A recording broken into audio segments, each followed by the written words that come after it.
it's very inspiring for our concept of the metal scene. Maybe it's many different metal scenes depending on time, place, genre, etc., etc. And I found very inspiring also towards your last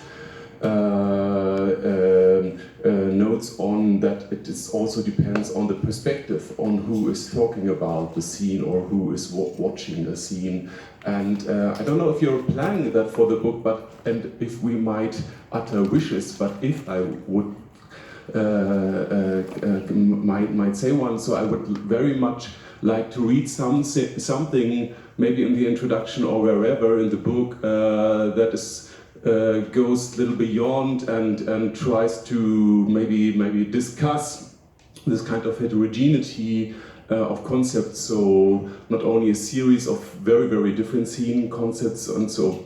And then I have one short remark for Tony and a question for Brian.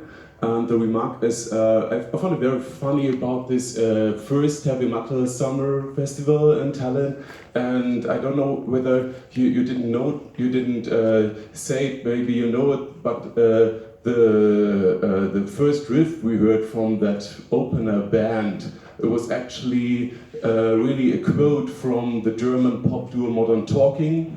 Brother Louis, that was a chart hit in several European countries in the year before. So it's very funny and very interesting, I think.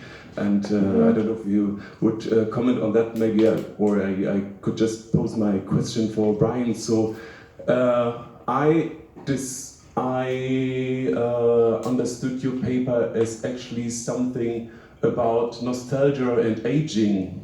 And I was a little bit, sorry, it's not about, we're all aging, right? So that's nature. But I was a little bit confused about what is the perspective of your informants and your own informants, and I couldn't really, because at the end you ended with a kind of intervention thing. So how to make the scene better in a way, and that you would like to do something, and it was partly, it reminded me of some oral history, but it was not really oral history, and also this interventional thing I thought from a sociological point of view, you could just say, okay, the scene gets older and got smaller, so what?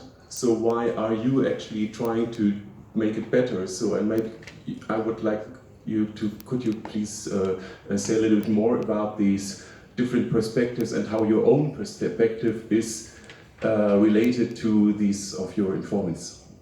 Sure. Well, the first part about the introduction, yes. I'm going to work out all that stuff in when I write the intro. Part of the reason for that last section in the presentation was because I am sort of on the periphery of the scene, so I consider myself part of it, on not like the others. I don't go to that many things, but I know many of those people. So I guess I try to keep my objectivity for the research on one side, but that section is supposed to be ideas what I would do if I could use what I've learned about what I know about some of those members, and if they would have been amenable to making changes. I guess those would be some things to think about. But I guess the reason is because it's changed so much in the